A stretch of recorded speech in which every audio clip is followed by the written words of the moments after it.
Tantor Audio, a division of Recorded Books, presents How to Be a Great Boss by Gino Wickman and Rene Boer. Narrated by Peter Berkrot. Why the word boss? Consider this for a minute. No matter what your title is on your business card, be it foreman, supervisor, manager, director, vice president, president, or chief executive officer, the people who report to you call you their boss. The word boss comes from the Dutch word baas, originally a term of respect used to address a person in charge. We use boss purposely because that is what you are, someone in charge, who leads and manages people. If you are ever in doubt, please come back to this definition. We urge you to wear the title boss with pride. You're in charge. Be in charge. Don't be apologetic or tiptoe around it. Don't give in to all the politically correct or watered-down titles such as team leader, coach, or people champion. These terms certainly describe what a great boss is and does. They're just not all-encompassing titles. Take pride in the responsibility. But don't become arrogant or take the title boss for granted. Never use the phrase, "I'm the boss," in an overbearing or entitled manner. No one respects people like that. Instead, they whisper behind the backs of bosses who are so stuck on themselves that they take their authority and responsibility lightly. Walk through the offices or visit the production floors of great companies, and you're likely to find engaged employees who are well led by great bosses. Those bosses create an environment where people show up every day because they want to be there, not because they have to. So, if you're a leader or manager of people and you aspire to be a great boss, this book is written for you. You need only to keep an open mind and commit to becoming great. We'll provide you with the tools to help you get there. Chapter 1. Being a Great Boss. If we treat people as they ought to be, we help them become what they are capable of becoming. Goethe. What if every day your people brought their A game to work? Do you believe that is even possible? In this book, we intend to show you that it is possible, and we will teach you the tools that will transform how well your people perform for you. You will discover how to effectively delegate work and free yourself up to truly lead and manage. Assess your team and surround yourself with great people. Apply 5 leadership practices and 5 management practices of all great bosses. Communicate powerfully with each of your employees. And deal with employees that don't meet your expectations. This book is different from any other leadership or management book you've ever listened to, and literally tens of thousands of them have been written. What makes it different is its practical application and immediate impact. It offers no theory. Instead, it offers a straightforward game plan to help you become a great leader and manager. We can say that because every word and tool in this book have been tested and proven by thousands of leaders and managers whose influence and results are undeniable. In the last 20 years, we have personally worked with the leadership teams of more than 180 companies and more than 2,000 leaders and managers. In addition, our organization, EOS Worldwide, has 150 EOS implementers around the world who have taught these tools to another 2,500 companies and more than 25,000 leaders and managers. Because we have tackled day-in, day-out problems with so many bosses, we know what works and what does not. Gino's first book, Traction, which has sold hundreds of thousands of copies, uncovered a vital need in the small business world, a need for a simple, real-world guide to help the leaders and managers of entrepreneurial companies become great bosses. That compelled us to write this book and provide that simple formula. Anyone with direct reports who is seeking a practical, proven way to excel at what they do can follow these steps to bring out the best in their people. This book is for you if you are a leader, manager, or supervisor of people in a privately held 10 to 250-person entrepreneurial company. Or you want to get the most out of your people and seek a simple, effective, and impactful way to become a great boss. This book is also written to help the not-so-good bosses get out of the way, to help them acknowledge that they lack the basic understanding, desire, and capacity to develop the skills that will make them great. We have learned that to get the most from your people, to have a highly motivated workforce, you, in your role as boss, must create an environment where your people will thrive. Matthew Kelly, in his book, Off Balance, Getting Beyond the Work-Life Balance Myth to Personal and Professional Satisfaction, points out that highly motivated employees enjoy both personal and professional satisfaction from what they do. They work hard, they enjoy the people they work with, they feel respected by their boss, they feel their work is making a contribution to customers' lives, they find the challenge of their work matches their abilities, and they know why they go to work each day. This may be apparent to you already, but what is surprising is this.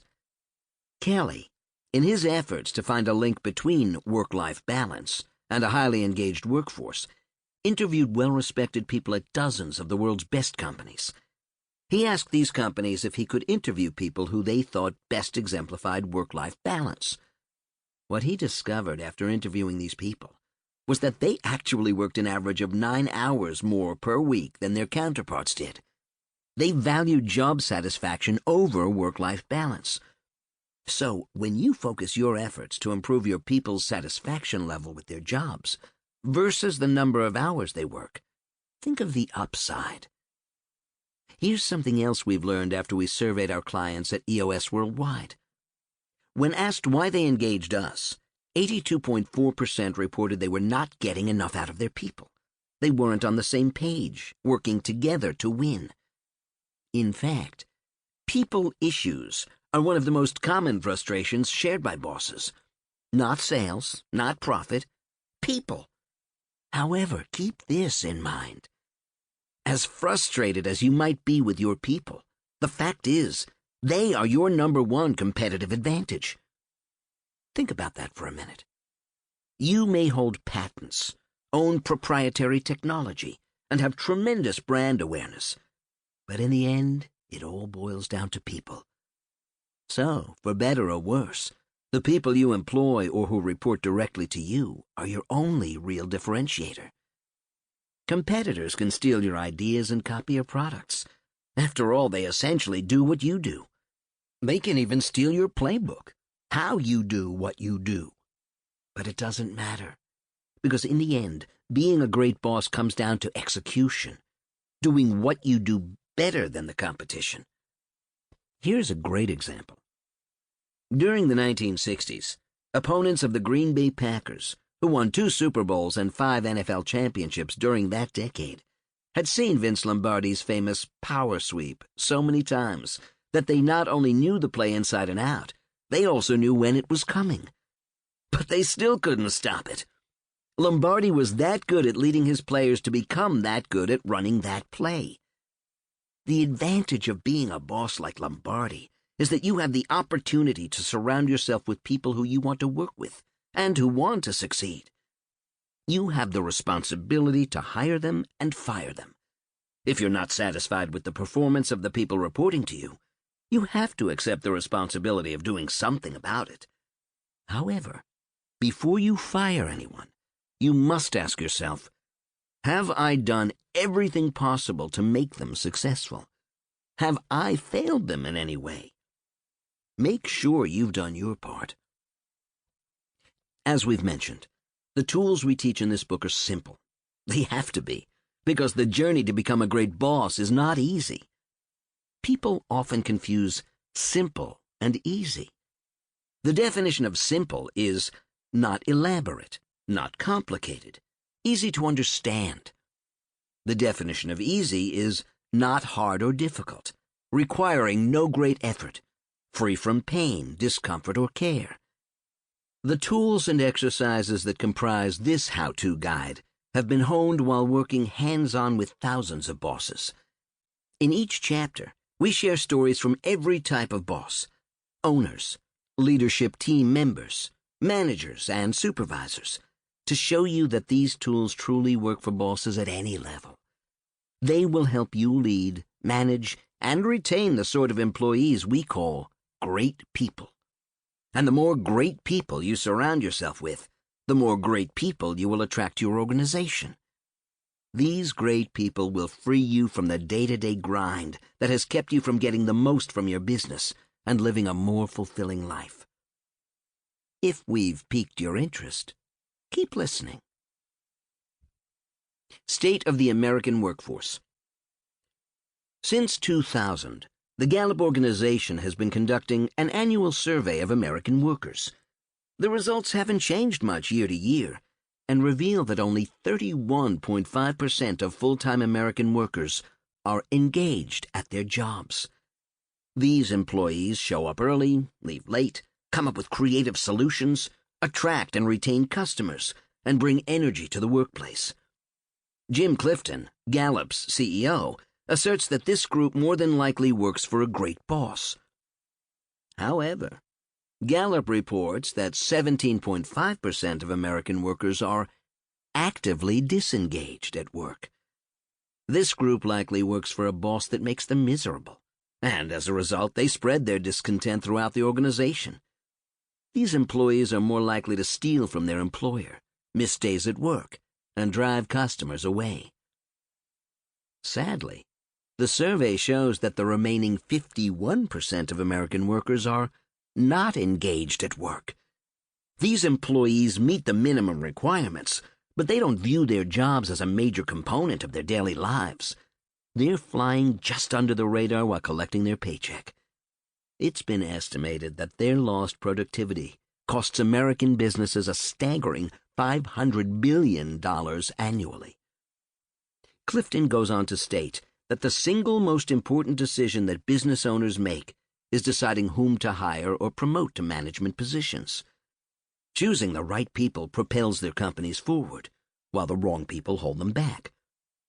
Additionally, a 2015 Harris poll revealed that 39% of employees have no idea of their company's goals and objectives.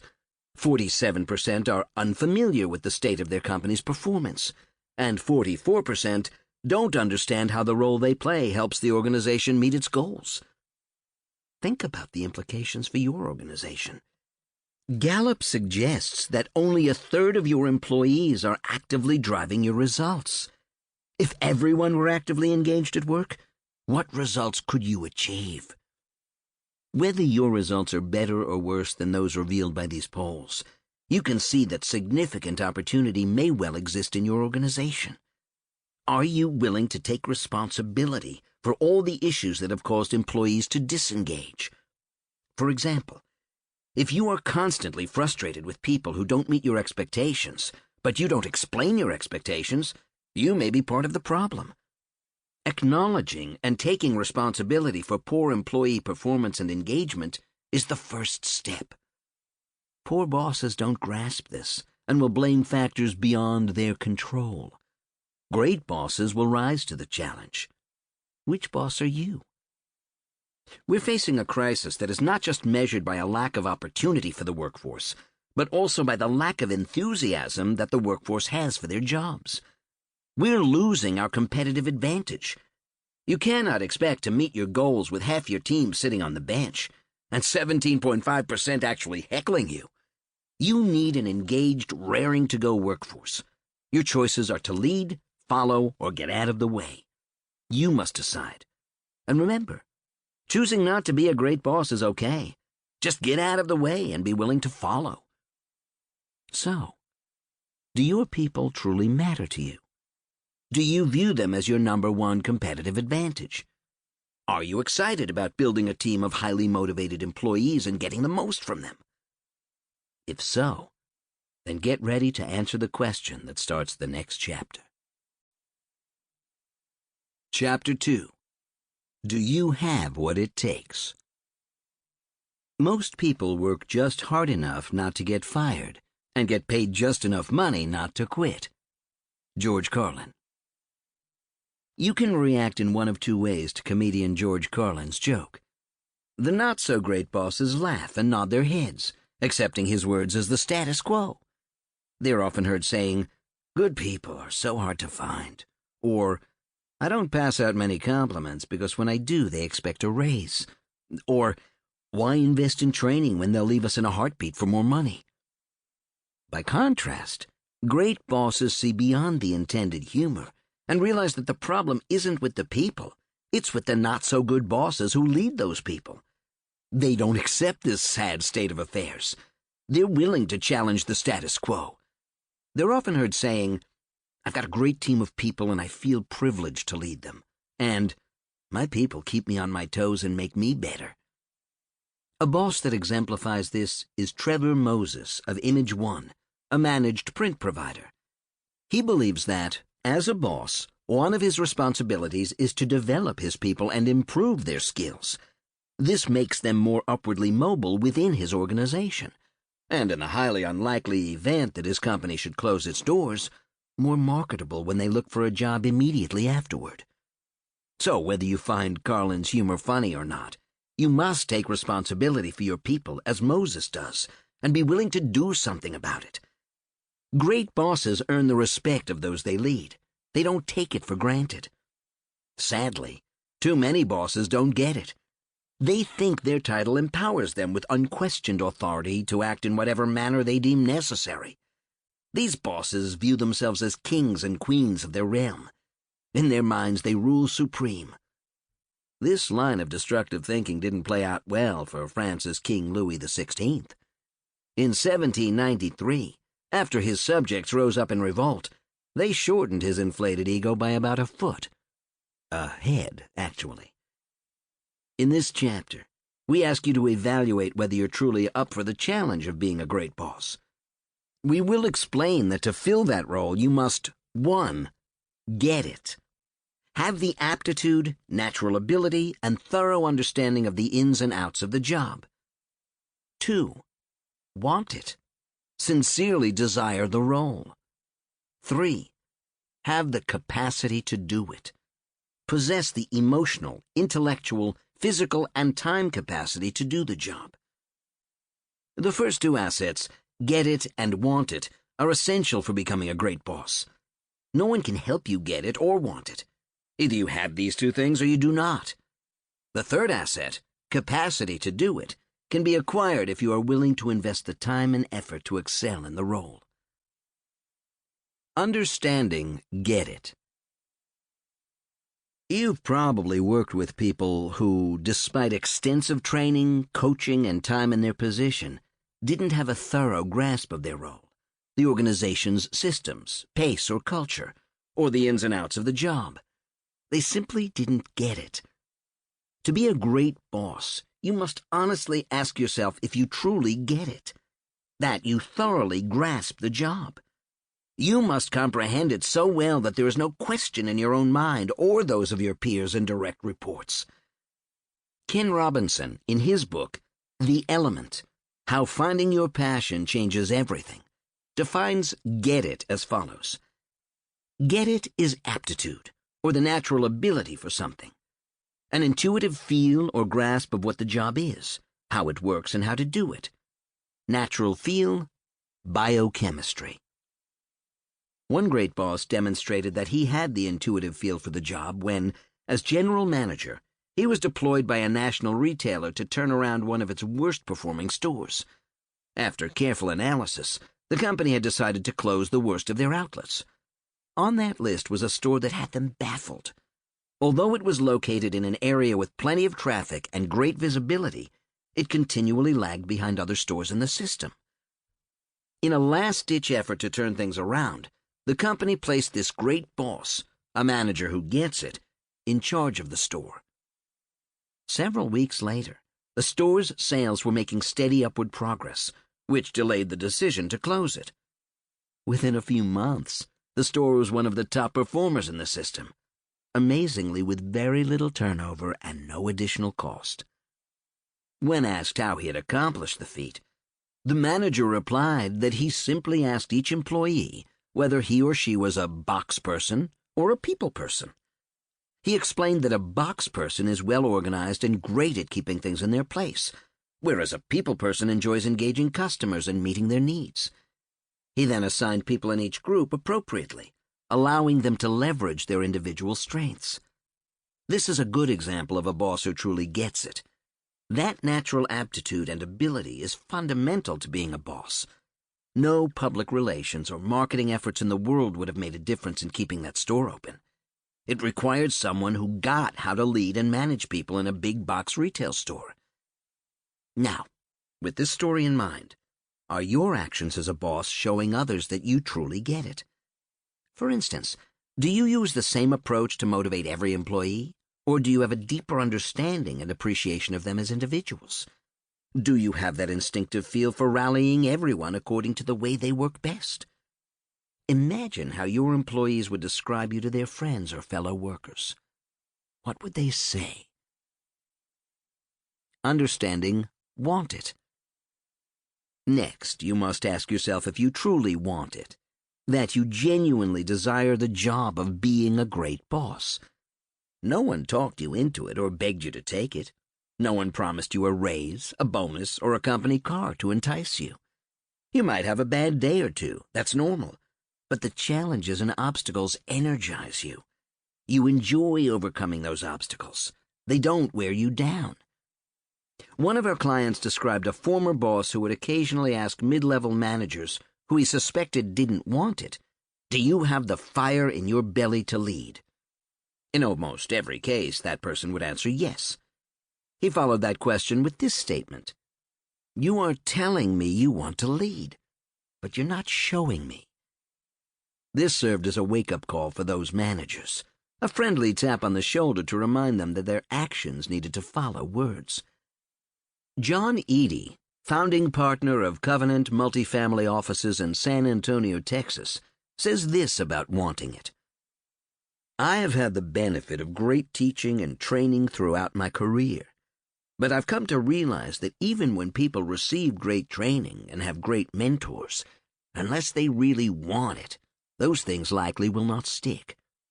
It's gratifying to work with people who truly want it and are willing to put in the effort necessary to achieve it. So, do you have the fire in your belly for the trials and tribulations of being a great boss? Do your actions show others that you truly want it? As an example, are you willing to go the extra mile to get a project completed on time, or do you leave work early regardless of how it affects your team or customers?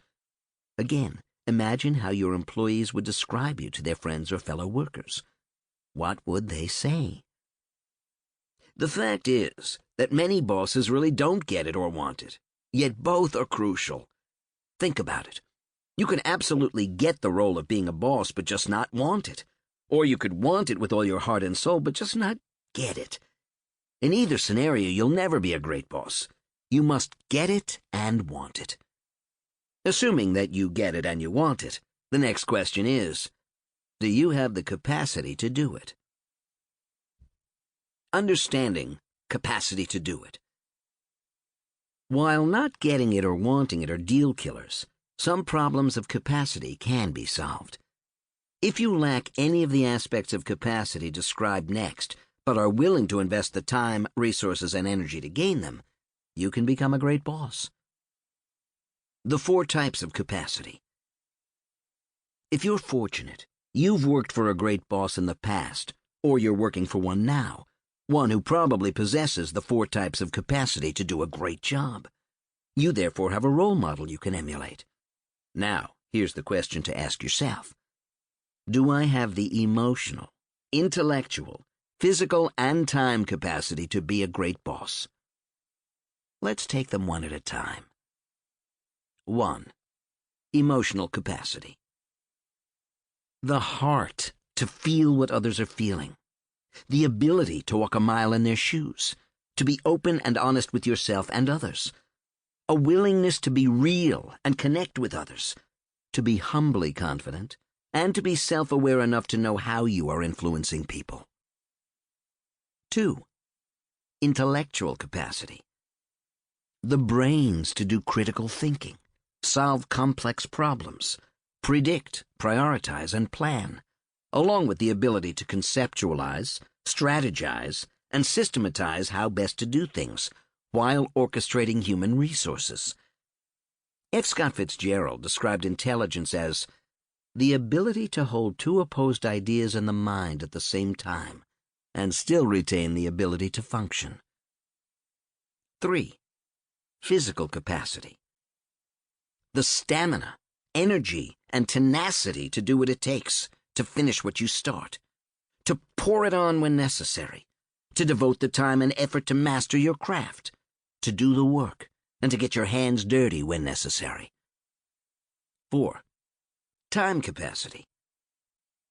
The self-discipline to use your time effectively, to avoid the tyranny of urgency, to structure, prioritize, organize, and delegate in a way that frees up and optimizes the most precious resource of all, your time.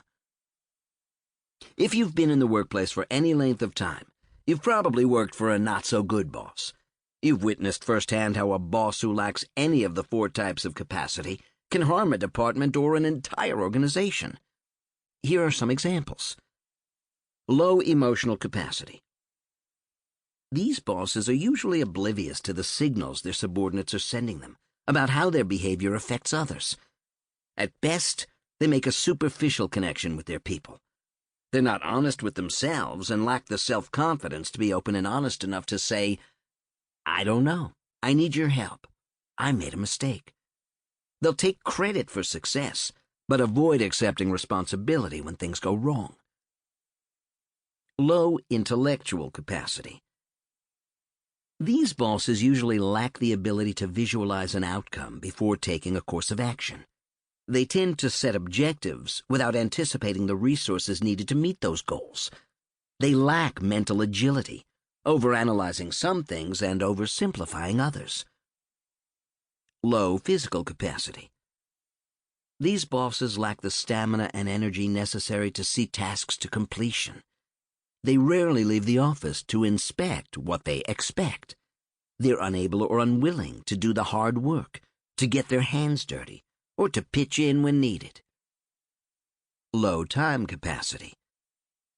These bosses are usually a whirling dervish of activity, robbing time from others while using theirs to pursue things that are in the moment.